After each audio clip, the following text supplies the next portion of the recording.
There you go. Okay. Okay, I'm gonna have everybody stand up for me. Just set everything down that's in your hands. All right, we're gonna clap. Clap on the beat, slow it down a little bit.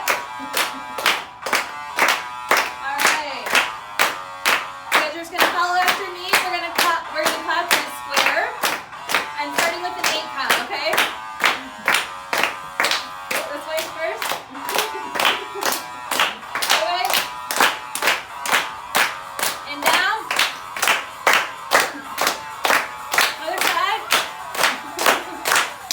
And the same thing again. Are you ready to have some fun, guys? Yeah!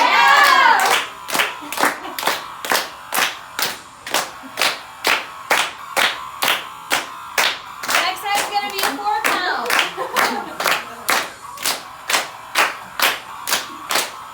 Wanna get some woo? Yeah! More time.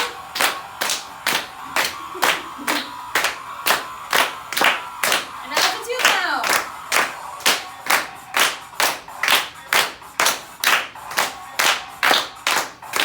Okay, back to the middle.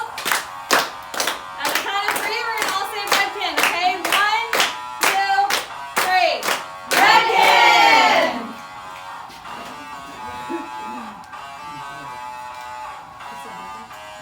Alright. Is that fun? Yeah. I'll go ahead and take a seat again. Okay, just bear with me 1 second while I get back to my other PowerPoint.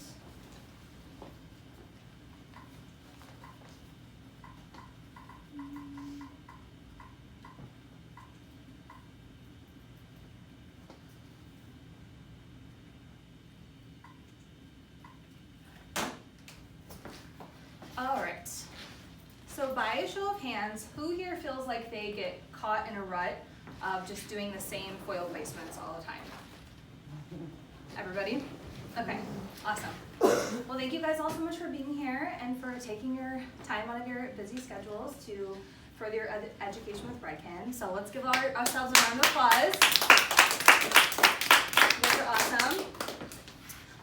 So what we are going to be learning about today is some blonding. So this is going to be a hair color obsessed class and a blonding, principles of blonding class. So we're going to be going into some principles of hair color a little bit, and I kind of customized the class for you guys just based on what I think that we can all benefit from the most and some things that we may not be focusing on or paying enough attention to when we're formulating our hair color. And we're going to be doing a workshop, so it's going to be really fun. We're going to get to work in pairs and teams, and we're going to be doing some baby lights and balayage, which you guys requested, so it's going to be awesome, super fun. And yeah, so my name is Jessica Brenner. I have been in the industry basically my entire life.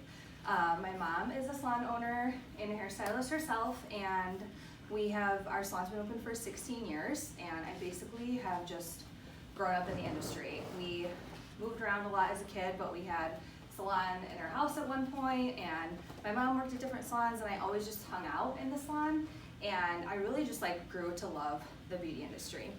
And after high school, I thought maybe I'll go to college for just to feel it out and make sure that this is what I wanted to do, because all of my friends are going away to college, and I only lasted 1 semester because I was just so anxious to go to beauty school. So I started at Innovata Beauty School, and then graduated from there. And at my salon, we've used a lot of different color lines. So we didn't actually just start out with Redken from the beginning. We used any brand, pretty much, you name it, we probably used it. So that's kind of why I've had a really good background of using a lot of different brands. And then finally, when my salon stumbled upon Redken hair color, we loved it. We were never looking back, never gonna change hair color lines. It seems like we were changing our hair color line every single year, right? Because we were just we're not happy with this, or it's too warm, or we don't get enough gray coverage. And so that's one of the reasons why when we started using Redken, I was so excited about the brand, and I decided to be an educator for Redken. So I've been doing that for about 3 years now, and I love going out and sharing my passion for the beauty industry with other hairstylists like yourselves. So thank you guys again for having me. All right, so let's get into the PowerPoint. Okay, so a few things here with the code of the classroom. So just some things I want to touch on before we get started is I know that we all have our own style, right? And that's what makes us unique as hairstylists, and that's what makes all of our clients choose to go to us as opposed to a different stylist or a different salon. And so I want you guys to really like keep that and keep your own style, and we're going to show you some new techniques today, but you want to still put your own flair and put your own spin on it and then make it unique and make it your own, and then that's what makes it your style of a technique, right? That's what makes it a little bit different than maybe another stylist that just learned the same exact technique. So I want you guys to keep that all in mind. And I know that we all have habits as hairstylists, right? So we kind of fall into these habits of maybe we have 2 different foil placements that we're like, I pretty much do this one or that one. Like most of my clients nowadays want blended highlights that grow out softly. They don't want chunky highlights, and so we pretty much go to like one of our go-to placements. Will we all agree with that? Mm-hmm. If you're with me, say I'm with you. Mm-hmm. Okay. So what I want you guys to think about today is kind of breaking some of those habits. So if we just kind of can continue going and continue just doing our go-tos, we can get kind of bored and we get kind of complacent, and our clients might get a little bit bored, right? So that's why it's awesome to keep up with our education and keep going to classes and learning new techniques to switch things up. And so we're never bored and we're always finding new exciting ways to achieve different results with our clients. So it's good to break some of those habits sometimes, and when we have habits, we know that we get a certain result, right? So we have a habit of doing 4 quadrants of foils because I know that when I do this foil pattern that I get a certain result that I'm looking for. So therefore I've established a set of beliefs. So if we can kind of put those habits aside and make some new habits and new set of beliefs, then we can have new outcomes and get different results. So that sound good? Yes. Okay. And then I just want to encourage you guys to be open to learning this stuff too. It seems super self-explanatory, but you know, we can sit here and we can be like, oh hey, I'm ready to learn and this is awesome, and then we go back and we start on our first day back in the salon after we've had the class, and we forget about everything we just learned. And we just go right back to doing the stuff that we always do, right? We're all guilty of it, and it's just what's comfortable for us. So if we just really make a mental note that we want to be open and just tell ourselves, okay, I'm gonna actually go and try these things out on my clients, or maybe on my friends or family first, or mannequin head, then we're gonna be open, right? Right. Okay, and we're actually gonna not be afraid. But just keep in mind that mistakes are okay. So in education, mistakes are not only okay, they're actually necessary. That's how we learn from our mistakes. Or when we make a mistake, that's how we learn from it, and that's how we understand that we might need to do something a little bit differently next time to get a better result. Would you guys all agree? Yes. Okay, awesome. And we don't want to justify or lay blame or deny. So when a mistake happens, we want to own up to it. We want to say, okay, what was it that possibly went wrong here? Was it my mixing, my formulation wasn't right? Was it that my foil placement could have been a little bit different? When we actually figure those things out and we don't justify it or lay blame on something else, like, oh, well, my client was just like moving her head a lot and she was being really annoying, or my assistant probably mixed my lightener wrong or something like that, we are laying blame and justifying, and then we're not learning from our mistakes. So we don't want to do any of that.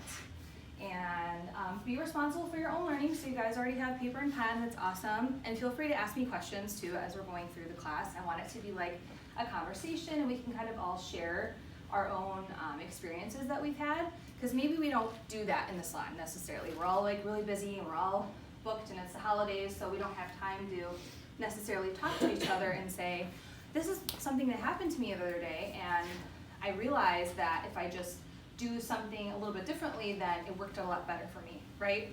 And maybe we need to do that a little bit more, which is really good. But it's good to have classes like this so that we can all share information with each other too and learn from each other. All right, and then learning requires energy, so that's why I had you guys all get up and dance. I bet you weren't expecting that. But if you've ever been to a Redken class, that's what we do. We get up and we clap and we dance. And we get our energy going and we get our blood flowing. And studies have actually been shown that that's how you retain information that much better. So the more senses that you're actually awakening while you're learning, if you're writing things down, if you're doing things, looking at things, hearing things, moving around, you're gonna just retain information a lot better. So that's why we did that. If you've ever been to a Redken class or a symposium or the Redken Exchange, they do that at the beginning of every single class. So it's kind of our culture and it's what we do. And we like to celebrate our wins. So if somebody has a win where they have an aha moment, where maybe when we get into the workshop, they're like, oh my God, I figured it out, then we high five each other. That's what we do, okay? All right. Awesome. So the class is going to go till about 9 o'clock, and feel free if you guys have to like step out or use the restroom or get a drink of water. And I think we're going to break. We're going to eat some pizza, like maybe in the middle somewhere. We'll take a little break for dinner, and yeah, I think that is about it. So before I get started into a little bit of backstory, I just want to know from you guys, and I know we talked about it a little bit already before, but I want to get some expectations from you. So if anybody didn't respond earlier, or if you already did, that's okay. You can just kind of reiterate what you want to get out of the class today. So in the realm of blonding, highlighting, baby lights, balayage, or just any questions that you guys might have that you're hoping that is going to be brought up in the class today, feel free to go ahead and tell me. So first I want to have you say your name, how long you've been in the industry for, or how long you've been doing hair for, and then one expectation that you have for the class today. Sound good? Yes. Okay, we'll start with you. All right, I'm Stephanie. I've had my license for 4 years. I haven't really been in the industry that long.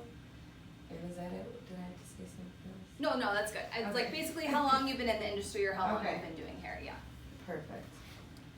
And then one expectation that you might have, or something that you really want to get out of the class today. Just really touching up and freshening up on anything that I might have forgotten about over the last few years that I've been kind of Okay. at home chilling. So Yeah, because you're just kind of getting back into it now. So Yes. you're like a sponge. You're just like, teach me Exactly. everything. Okay. Okay. 100%. Awesome. So everything. Yep. That works. Yeah. Okay. Right back here. I'm Jordan. I've been in the industry 6 years. We started kind of when I started school, I guess. I am looking forward to just kind of picking up new techniques and definitely learning what I can from like the colors kind of from a beginner's standpoint. Right. So Yeah. just kind of picking up what I can. So move Okay. with it, work it. That's typical for beginners. They're always like everything. Like I just want to know everything. So that's totally fine. And then us more experienced stylists might have something a little bit more specific. So if you do, then feel free. I know I kind of put you guys on the spot, but like if there's anything that happens to you where you feel like it's a problem that you have, or you don't understand why this is happening when you do a certain thing, you can also bring that up too. So, or just something that you hope to learn today. I'm Kimmy. I've been in the industry about 4 years, and what I want to get out is different placements, because I definitely stick to like 1 or 2, and I need Okay. to Awesome. open that up to other placements. Yes, different oil placements. And I think if we have time too, I want to get into some fast express techniques too, where things that you can do to like create a lot of impact really quickly, Yeah. and kind of more like that money piece area in the front. So yeah, I think that might be really good too. So in addition to the baby lights with balayage combined, we can hopefully get into some other techniques too. So thank you so much. Right here. I'm Heather, and I've been in the industry about 25 years now, and I am really heavy-handed when it comes to balayage. And It's kind of a good thing. Yeah, but it doesn't Uh-huh. blend that well. Okay. I'm good at blending it up. Yeah, because I'm too heavy-handed. Okay. I need better technique. So more so with balayage. Yeah. Okay, yeah. So I guess there's kind of that fine line. We want to use a lot of products when we're doing balayage, but we don't want to push it too deep where we're not just painting on the surface It's almost anymore. like I'm angry. Yeah, okay. And it's weird. Okay. And maybe you're trying to like work too quickly too, and then, yeah. No, because I don't think I'm working too fast because I'm too busy doing this. So I'm not fast. Okay, I'm just, but you want to get a more blended I'm like, result. yeah, Yeah. better blending. Yeah. I need a better technique. Okay, awesome. Thank you, Heather. Then we'll go right back here. I'm Beth. I've been doing hair for 15 years-ish. Awesome. And I'm kind of interested in, we've done a lot of like the balayage and super bright blonde for summer, but Mhm. now I have a lot of clients that want to go darker, keeping their balayage, but yeah, reversing Darker versions a darker version, not necessarily pulling the blonde, or like a making the reverse. blonde darker, but adding more Fading it out to dark, to light, like giving it. sort of, without doing like a touch up and making it all dark and taking away their natural that they've been so used to Right. with the balayage. Yeah. Yeah. Okay. Yeah, because a That lot of makes sense. times we know that our clients are all hearing about different techniques and trends that we have going around, and they're gonna ask us for something, but what if they're already platinum blonde and they're like, I want balayage, and it's like, well, really, you kind of need to be starting out, you know, a little bit darker in order to actually get a true balayage. So how do we kind of change up the placement and maybe darken it and break it up a little bit more? Which is kind of not what you're doing right now, but. We can talk about it, no, for sure. No, it's good that you bring that up, because if we don't have time today, maybe we can have another class and talk about it in another class too. So, no, that's really good, because that one can be really challenging, so thank you for that. Right here? I'm Stephanie, I've been in the industry for 20 years, and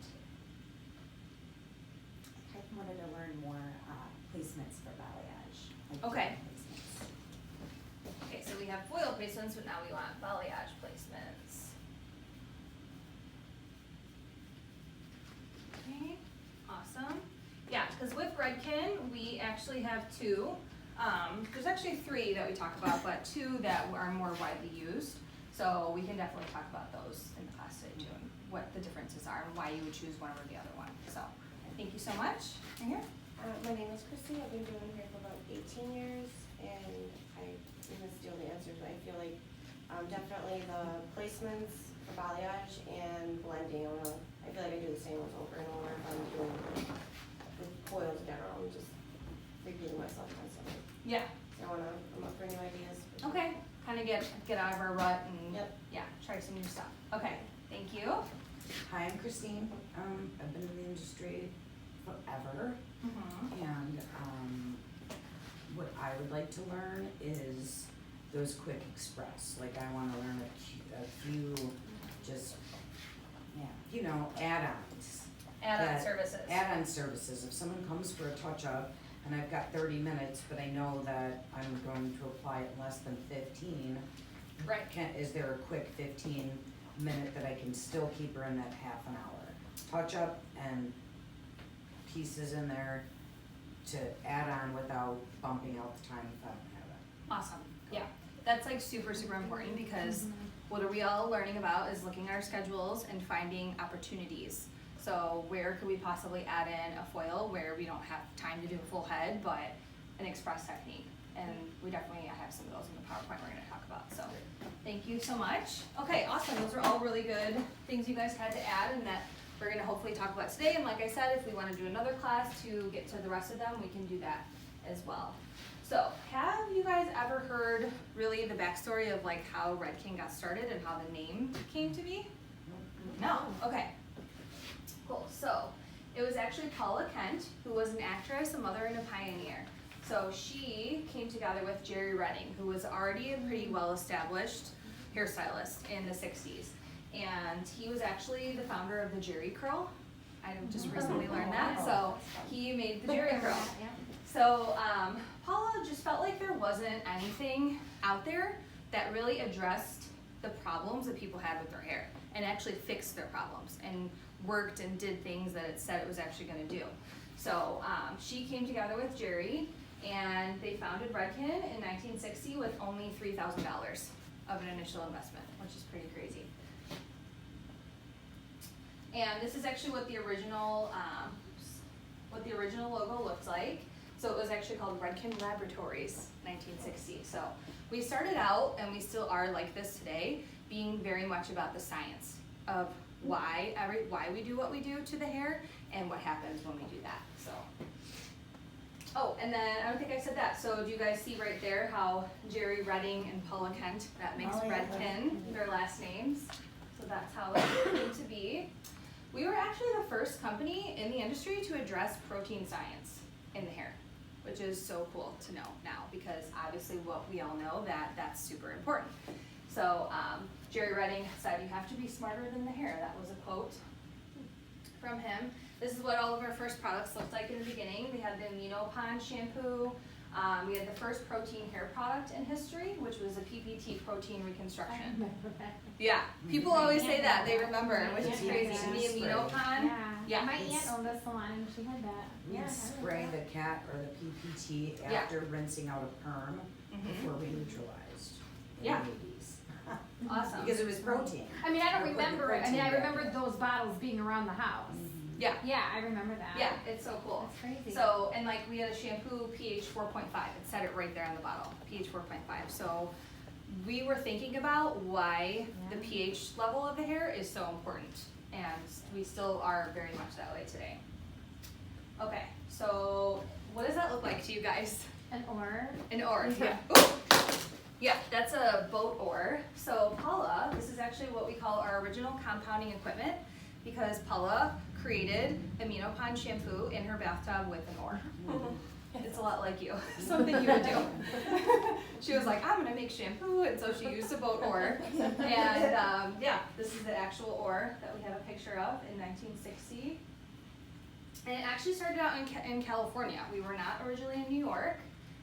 And then, we were also the first to educate too. So Vidal Sassoon was our first platform artist, and R.I.P. love Vidal Sassoon. And then this is a really cool quote from Paula. It's, "A pioneer in professional products, Redken realized the power of stylist expertise to sell retail products that extend the benefits of salon services. We changed the game and the industry." So that's like super cool, right? Like extending the benefits of the salon services. So that's what everything's about.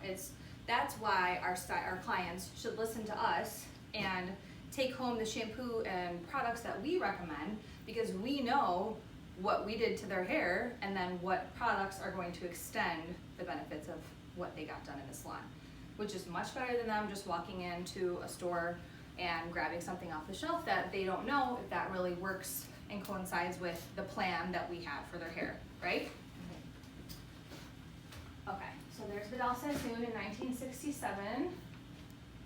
And we were the first in advertising, so it's really awesome. We were like the first to do pretty much everything. Isn't that hair awesome, you guys? Do you see that? Yeah. That 60s hair? We were the first in merchandising. And then the turning point happened where there was a huge earthquake in California. And that's what caused us to move to, we were acquired by L'Oreal, and then in 1993, the earthquake happened in 94. And then we moved to New York City, and that's how Redken became Redken Fifth Avenue NYC, what we know it as today. And being in New York was a huge game changer for us. So obviously, has anybody been to New York? Kimmy, you're the only one? Yeah. Okay. I was a kid. I Yeah. remember it. So New York is super cool. I went there recently, and I thought that people in Chicago were really fashionable. When I saw people walking on the streets in Chicago, it was nothing like, we're nothing like New York. Like, New Yorkers walk around like they just got off the runway. Like, their business suits are really fashionable, just everything is really fashionable. So there's a ton of inspiration that we get from New York, and that's where a lot of hairstyles come from fashion and what we see them creating on the runway. And Guido Palo is actually our ambassador he actually comes up with a lot of the big name brands that are in Fashion Week. He does the whole look for their whole fashion show for all the models. So Guido Palo is with Redken, and so it's super awesome because that's what's being used on all the models at Fashion Week. At literally majority of the big name shows. All right, so to get started, that's enough about our backstory, so we can get into some hair color. So we have a mantra in Redken, and that is that we color hair in zones. So you guys all know what zones are, right? We have our zone 1, which is our new growth. Zone 2, you'll hear me refer to, is the mid shaft and the ends, and zone 3 is basically anything from the shoulders down. So what makes these zones different is basically how long they've been on the head for, different mechanical or chemical damage that might have happened to the hair. So we actually need to treat these zones differently when we color hair because they're going to accept hair color differently, right? Right. We all would agree with that? So, in a perfect world, we want to only use alkaline hair color on zone 1 and acidic hair color on zone 2 and 3. If we are doing a refresh. So if you're doing a virgin application, of course we can put alkaline hair color if it's all virgin hair. But if those ends are previously colored hair, we really only want to be using an acidic hair color on them, which would be our Shades of Hue Gloss. Because if we don't have to cover any gray and we don't have to lift lighter, then why would we need a permanent alkaline hair color, right? The whole point of this is to maximize our color results while we minimize stress. So that's what we're all about in Redken, is thinking about that every step of the way, is how am I going to achieve this color while minimizing the stress as much as I can. And using Shades of Hue whenever possible is going to literally be the best thing for the hair. We think of Shades of Hue as like our lip gloss of hair color, and that creates unmatched shine and conditioning. All right, so what we mean when we say alkaline hair color, that's permanent hair color, so that would be what we use here is the Color Fusion and Cover Fusion, and then acidic hair color would be our Shades of Hue Gloss. So just touching on that for a second though, let's talk about what alkaline hair color does to our hair strand. Who can tell me what happens when you put alkaline? It kicks Hair out color. color molecules. Picks up color molecules. What's actually happening like physically It's to the opening strand? the cuticle. It's It's opening opening it up it. and dropping Yeah, out. the pH is It going drops up. out color first. Yeah, so it's swelling that cuticle up, which is adding more stress to the hair, right? And that's kicking the hair up to an alkaline state where our hair naturally lies in an acidic state, naturally. So if we use Shades of Hue on the hair, we're keeping it pretty much right close to where it naturally lies. Not swelling the cuticle, not lifting up the cuticle at all, and keeping the cuticle as shut as possible, so that way we're getting the most shine and the most conditioning and the least stress, right? So it's really good to really think about it that way and understand what happens.